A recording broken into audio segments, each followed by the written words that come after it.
аллейка, уже вся усыпана желтыми листьями. Просто лучшее время в году.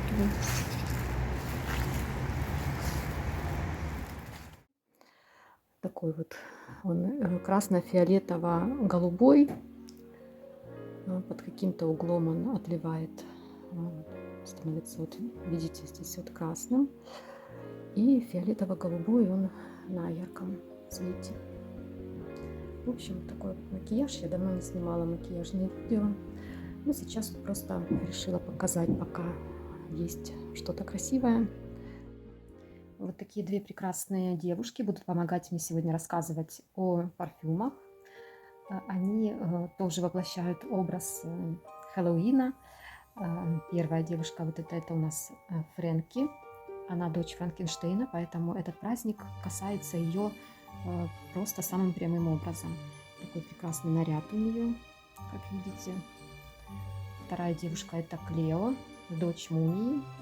Она тоже непосредственно принимает участие в праздновании Хэллоуина, поэтому такая у нее прекрасная прическа, прекрасный наряд. Да, вот от таких платьев, конечно, на Хэллоуин я бы не отказалась примерить. Такие прекрасные одеяния. Вот Фрэнки у нас вся состоит из каких-то молний. Вот такая стильная девушка. Ну и Клео тоже не отстает. Наряд в виде вот этих вот бинтов, в которые оборачивали мумию. Тоже вот у нее присутствуют такие элементы. На шее у нее ожерелье в виде змеи. В общем, она очень долго выбирала свой наряд и подготовилась к празднику.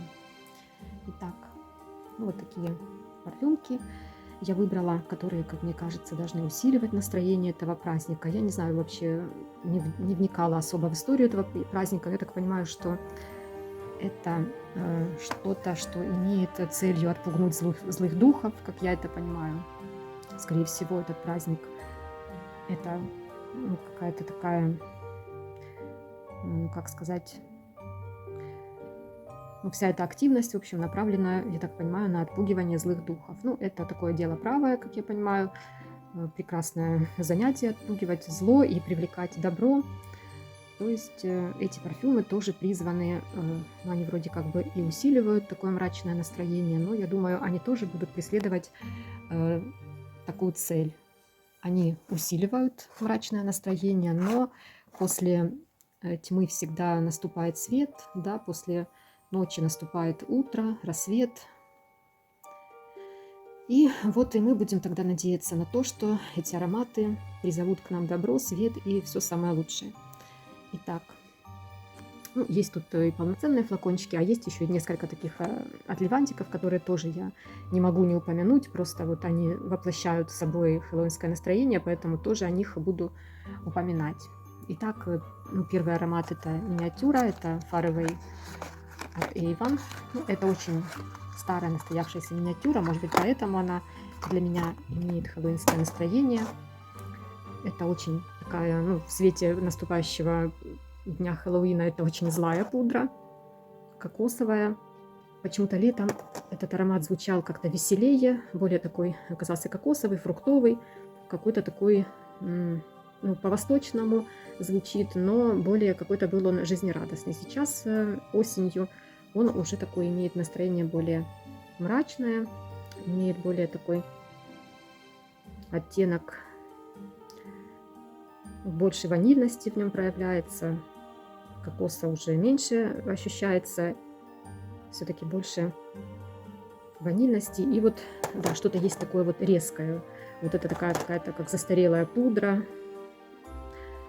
Вот сейчас он звучит таким образом, поэтому к празднику подходит в эту октябрьскую, ноябрьскую тему, под мрачную погоду, под холодную погоду. Он будет и согревать, и придавать такое вот настроение такой холодной осени. И да, больше всего он будет согревающим ароматом в эту погоду. Второй аромат рассмотрим Дюна. Дюна от Dior, это тоже миниатюра. Ну, в нем такое очень какое-то прохладное, отстраненное звучание, настроение очень амбровое. напоминает какой-то лес на берегу моря. Я как-то уже его описывала в каком-то видео. Он мне напоминает берег где-то в балтийских странах. Такие вот холодные пески, холодный какой-то вот морской ветер. В ноябре, в октябре вот как раз осенний берег моря. Ну, возможно, конечно, это уже исходя из его названия я притягиваю такие образы, но вот то, что я вижу. То есть это уже не согревающий аромат, это уже более такая прохладная тема. Но вот в эту погоду он очень-очень резонирует с желтыми листьями. Я просто, когда смотрю за окно, и там вот этот весь пейзаж осенний, то когда я вдыхаю дюну, я просто понимаю, насколько они друг другу подходят, насколько они просто созданы друг для друга. Вот ни осенью, ни летом этот аромат я не хочу носить, не хочу ощущать даже зимой. Это все не то. А вот именно осенью он настолько резонирует с этим прохладным воздухом. Это единственное время года, когда вот я его могу ощущать. В другое время он просто может задушить, может вызвать головную боль. И следующий аромат — это Jungle Elephant от Kenzo. Это миниатюра у меня. Аромат этот очень специевый, очень громкий, насыщенный. В нем вы точно не останетесь незамеченным. Вот как я однажды пошла на работу в нем, и одна девушка мне сказала о том, что от меня пахнет церковью, ладаном, свечками, вот всей вот этой тематикой. Ну, то есть, как вы понимаете, этот аромат, он, если вы этого хотите, он может создать такое настроение, какое бывает иногда в церкви, да, чтобы подумать о вечном, подумать о бренности этого мира. Вот, поэтому, если есть у вас склонность к такому вот задумчивому настроению, то можете пользоваться этим ароматом, и вам он, возможно, понравится. Но, конечно, не всем окружающим он может показаться приятным, так как это, конечно, аромат необычный, и он имеет не просто какое-то люксовое звучание, и довольно-таки несовременное. То, что сейчас в моде очень сладкие ароматы, компотные, цветочные, какие-то мускусные ароматы, а это аромат совсем другого плана, совсем из другой оперы, поэтому как бы если вам важно мнение окружающих, то я бы советовала им пользоваться с осторожностью. Ну, а если идете на прогулку и просто наносите аромат для себя, то здесь, конечно, уже никаких нет противопоказаний. Если он вам понравится, то вы будете просто получать удовольствие. Он будет согревающим в холодное время. Вот такой вот у нас аромат слон от Kenzo. Я не часто им пользуюсь, признаюсь, но так как у меня и миниатюра, его у меня мало, поэтому я просто физически не могу, конечно, его часто использовать. Я боюсь, что у меня закончится, а так как мне все-таки для коллекции он нужен. Ну, если честно признаться, наверное, большой флакон я бы и не хотела, потому что все-таки специфичный аромат. Каждый день такое настроение у меня не бывает, чтобы его на себя нанести. Так, о дюне мы уже поговорили. Следующий аромат — это духи Tête-à-Tête. Это винтажные духи. Сейчас, по-моему, тоже производится новой зарей этот аромат в формате, возможно, одеколона, возможно, я ошибаюсь, может, есть еще туалетная вода в небольшом объеме. Или духи, возможно, тоже не буду брать. В общем, этот аромат очень похож на Мажинуар ланкомовские. Я вот недавно, вот несколько дней назад, когда была на барахолке, понюхала там Мажинуар, была миниатюра тоже винтажная, и он мне настолько напомнил вот эти духи, ну просто это один в один, это очень похоже. У меня хоть их с собой не было, чтобы сравнить прямо параллельно их, но я четко помню этот запах Tête-à-Tête, потому что я часто так прикладываюсь носом к этой крышечке, чтобы ощутить запах. И я прекрасно помню этот запах. Я, когда понюхала Мажинуар, я сразу вспомнила о нем. Это мшистый зеленый аромат. И если вам нравится Мажинуар, то можете попробовать современную версию Tête-à-Tête. Я, конечно, не буду утверждать. Возможно, его сильно переформулировали, и он уже не будет похож, но вот как вариант аромат такого плана. Ну, конечно, само название Маже Нуар относит нас к черной магии, и Хэллоуин тоже здесь в этой теме присутствует. Ой, прям очень приятный такой зеленый мшистый аромат. Это как какая-то фея в сказочном лесу или ведьма, уж как кому нравится. Но мне он очень нравится, такой шипровый. Ну, просто невозможно оторваться. Вы знаете, очень такой прохладный, а вместе с тем и какой-то и согревающий. В нем есть, наверное, и какие-то и специи, и цветы, и вот эта прохладная мшистая зелень. В общем, замечательный аромат. Следующий аромат — это Insolence от Guerlain.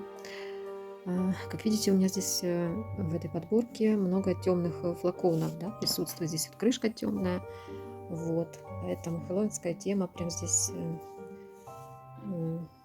заявлена конкретно.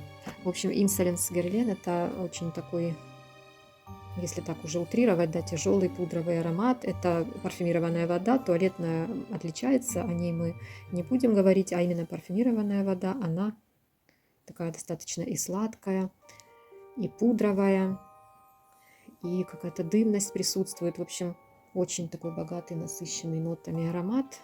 Он может по-разному раскрываться в разное время года. Вот именно холодной осенью он согревает, он вас окутывает каким-то таким сладостным коконом. Да, это для любителей пудровых ароматов, конечно же, в первую очередь.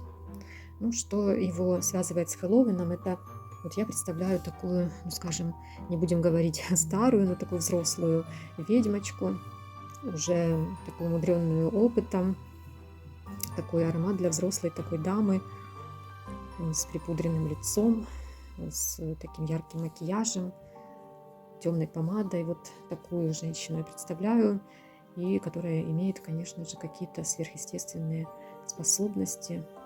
И вот этот праздник тоже, ну, как я уже говорила, зло мы отгоняем, но эта дама имеет способности не к черной магии, а скорее к белой. И тоже будет нам помогать привлекать добро и свет.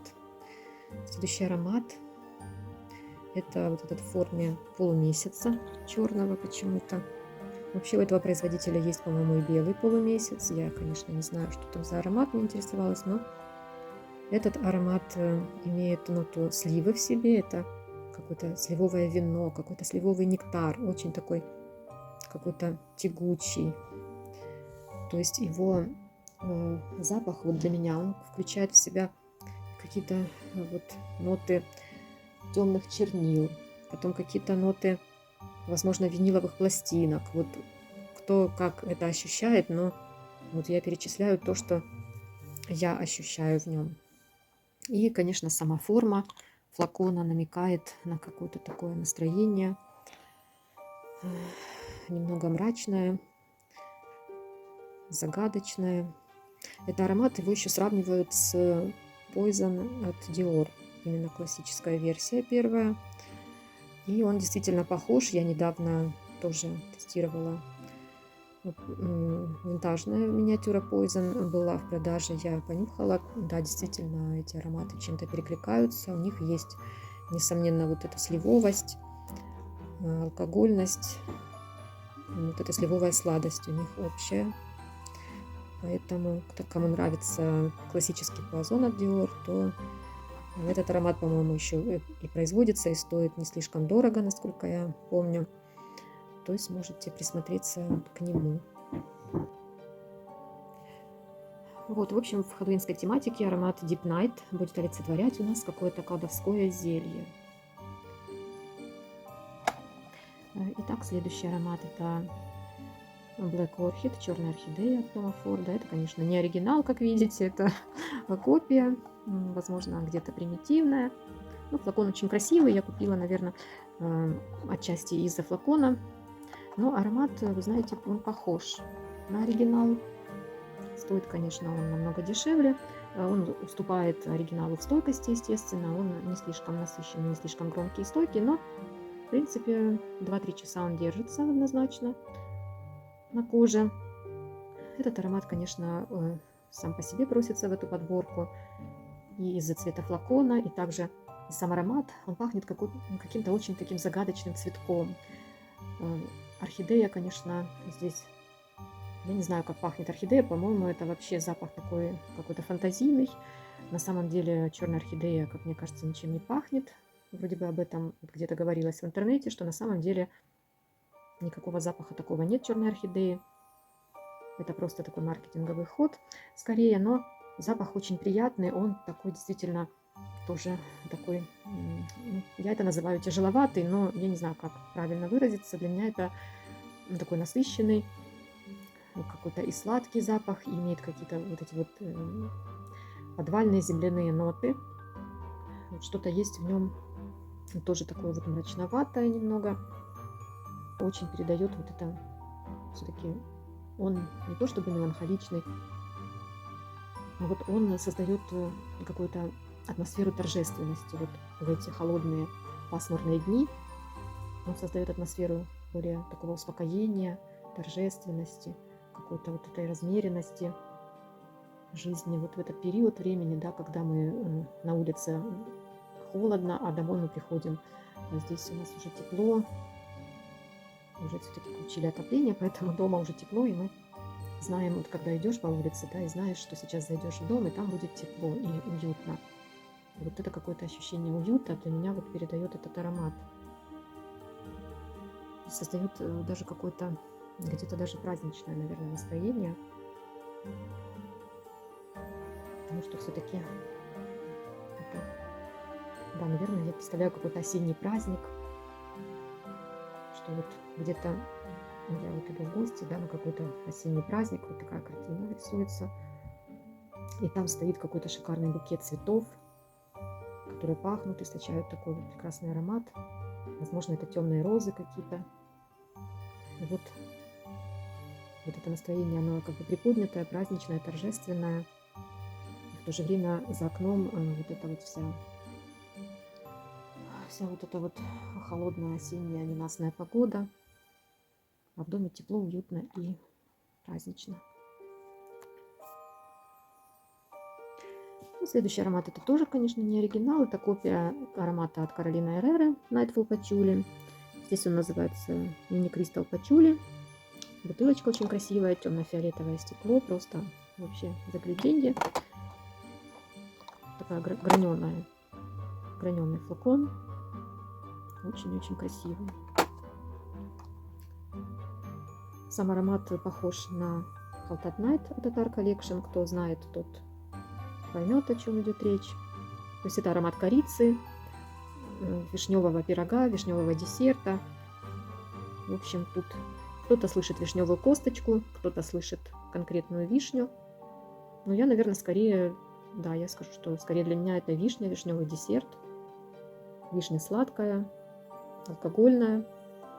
Возможно, в этот десерт добавлена капелька алкоголя, или же алкоголь отдельно, но факт в том, что вишня здесь, конечно, присутствует. И корица тоже, конечно, добавляет вот это десертное настроение. Очень приятный аромат. Тоже он держится так 2-3 часа, ощущается. Поэтому не самое плохое качество этой копии, мне кажется. Но я его люблю. Я уже его вот носила в холодные дни. И мне понравилось. К Хэллоуину он тоже относится вот к своим таким флаконам мрачным и красивым. Ну а и вот эта вот его сладость, вишневость, это тоже какой-то такой тоже зелье. Такой он сладкий, насыщенный. И, конечно, вот такое угощение можно было бы подавать на десерт в праздник Хэллоуина. Ну, теперь посмотрим, что тут у нас из отливантиков. А здесь у нас, ну, это гипнотик Poison от Dior. Ну, вообще этот аромат, вы знаете, насчет гипнотик Poison, это вообще была такая смешная история. Когда мне пришел этот отливант, я подумала, что это что-то испорченное мне положили. Думаю, аромат, видимо, протух, а продавец продолжает его продавать. В общем, я как-то сразу так немножко расстроилась, думаю, что это мне за фигню прислали, в общем, протухшие духи. Но в итоге я поняла, что он может быть, немножко у меня полежал, настоялся. Или же мой нос к нему как-то привык, и уже меньше стало отторжения. Потом я поняла, что действительно аромат он такой и есть. В нем, по-моему, нота кокоса присутствует, но если говорить вот Far Away, по-моему, там больше кокоса. Здесь, это, конечно, Dior, здесь вообще какая-то вот это, тоже вот для меня это какая-то дымность такая вот. Кажется, что что-то где-то вот, какие-то ароматные палочки, вот что-то как будто бы так вот тлеет и дымится. Какое-то благовоние вот для меня.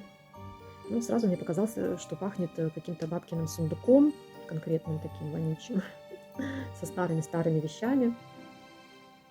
Но потом я поняла, что это, видимо, вот сочетание ванили, кокоса дает вот такое вот, ну, как будто бы где-то и какая-то вот старая помада, старая пудра, косметичка, вот какие-то прогорклые такие вот, мне показались здесь вот, вот эта помада, которая очень долго лежала и уже так как бы не очень приятно пахнет. Или же, может быть, раньше помады они так и пахли, может быть, изначально. Ну да, вот какая-то ретро-косметика мне тут слышится. Ну, тоже, конечно, этот аромат очень такой осенний, очень ноябрьский. В своем звучании он согревающий. Он такой тоже, мне кажется, не на каждый день, а только под настроение. И, конечно, тоже он создает атмосферу такой какой-то некоторой мрачности и торжественности. В общем, да, какой-нибудь такой тоже юной ведьмочке он подойдет, какой-то феечке волшебного леса, волшебного замка с сундуками. Да, это какой-то у нас сундук с какими-то бархатными нарядами. Ну, какой-то и пудровый, что-то в нем такое есть косметическое. Но больше, конечно, вот помаду напоминает. А потом тут еще у меня специально Теренци Лаудано Неро. Ну, это, конечно, тоже прям такой костер, который разожгли. Это очень такой тоже дымный аромат. Он больше в мужскую сторону. И тоже, мне кажется, подходит для какого-то хэллоуинского персонажа. Такого персонажа в стиле унисекс. Это уже не девушка, не женщина, это какой-то, возможно, юноша или молодой мужчина, который играет какую-то роль на празднике. Следующий аромат, это, не знаю, как правильно, это Ис или Ис Юзак. Satin Doll, сатиновая кукла. Ой, это тоже такой немного для восприятия тяжеловатый. Не каждому это, конечно, понравится. Это тоже какая-то тяжелая пудра. Тоже какие же там ноты присутствуют. Я недавно смотрела эту пирамиду. Наверное, я вставлю в видео пирамиду, потому что это очень интересное звучание. Это звучание каких-то вот этих мыльных принадлежностей вот в моем детстве. Вот бабушкин большой умывальник, который стоял во дворе. И вот эти все мыльные принадлежности, какие-то и мужские одеколоны мне тут чудятся, и вот это мыло, вот что-то такое в нем, да, ближе к какому-то, возможно, мужскому одеколону, вот этому ретро-советскому. Но в то же время аромат, он, по-моему, какие-то цветочные есть ноты. В общем, он для меня раскрывается, наверное, в верхних нотах он такой более мужской и маскулинный. Потом он раскрывается розой, какой-то пудровостью, уже более такими женственными нотами, больше в сладость уходит. Интересное звучание. Он чем-то мне напоминает от Jill Sander номер 4. Вот они как-то перекликаются. Я, по-моему, даже одновременно покупала от Леванты. Вот они оба были у меня в одной партии. И они в чем-то перекликаются. Вот кто знает эту четверку Jill Sander. Вот это, ну это даже, я не знаю, вот это отличается, конечно. Это не клон, не дубль четверки, но что-то в них перекликается вот этими ретро-нотами, видимо. Интересный аромат. Как-то его вообще никто нигде, по-моему, блогеры как-то не упоминали его. Тех, которых я смотрела, нигде он у них не присутствует. И бренд этот тоже как-то мало он популярен, видимо, и как-то в основном не освещается. Но этот аромат тоже под настроение я бы, наверное, поносила. Такой он тоже имеет такое настроение вспомнить прошлое, видимо, вот с этой своей ретро-нотой куда-то он уносит в детство. Ну, а естественно, все это навевает не очень где-то, да, вот какую-то ностальгию вызывает. Такой вот ностальгический, скажем так, аромат. Он какой-то и маскулинный, в то же время и женственный.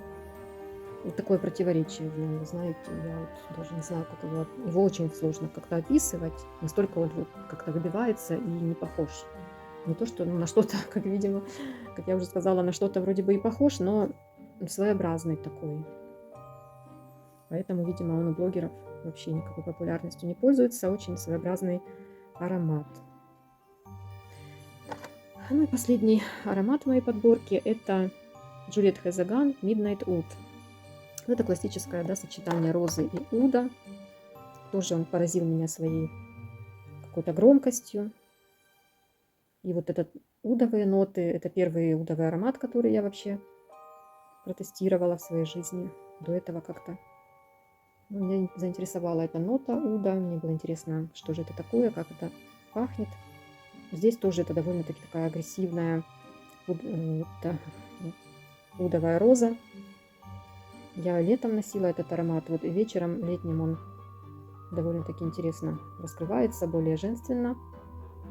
Но, думаю, на вот эту ноябрьскую погоду тоже он прекрасно подойдет. Тоже он, думаю, будет согревать, будет окутывать этими нотами розы, цветов. Но этот ут, он ощущается здесь постоянно. Он никуда не уходит в раскрытии. Вот эта древесность, она в нем очень яркая.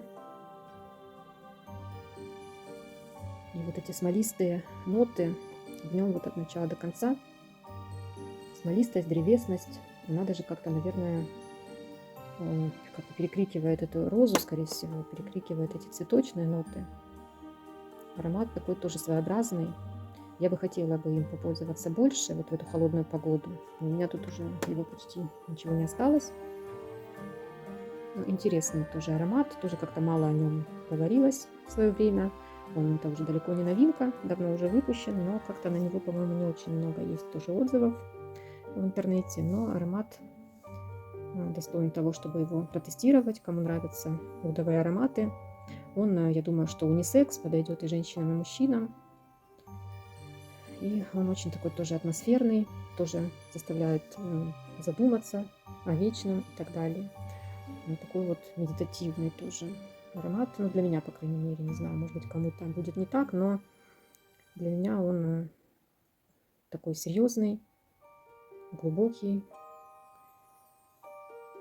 очень необычный по своему звучанию. Женственности в нем не особо много, вообще практически нет. Это, естественно, очень далеко от каких-то компотных, женственных, сладких ароматов. Но, тем не менее, интересный и заслуживает внимания. Ну, вот такая подборочка у меня получилась хэллоуинских, ноябрьских ароматов. У нас вот сегодня уже более пасмурная погода. До этого стояли очень солнечные дни. Сегодня уже накрапывает дождь и пасмурно, хотя и не слишком холодно. Но сегодня как раз такое время носить уже более согревающие ароматы, более теплые. Но, как видите, в этой подборке есть и прохладные ароматы, и согревающие. Так как почему-то вот такой парадокс, мне пришла такая мысль, что я хочу какой-то такой вот аромат со свежими какими-то цветами, с какой-то прохладной розочкой. Вот что-то такого захотелось поносить. С какими-то прохладными хрустальными цветочками. Не знаю почему, может потому что так было тепло на улице и захотелось чего-то такого, снова как вроде бы летнего, но все-таки я понимаю, что сейчас уже не лето и уже золотая осень. Ну вот почему-то мне кажется, что какой-то такой аромат прохладный тоже на эту погоду и с такими прохладными цветами прекрасно будет подходить. Ну вот поэтому в моей подборке есть ароматы с розой. Вот этот Midnight Oud является таким вот ароматом. Также дюна — это прохладный аромат, он не согревающий. Вот, напишите, какие вам нравятся ароматы в такой сезон, какие мрачные хэллоуинские, готические ароматы у вас есть. Если вам понравилось видео, поставьте лайк.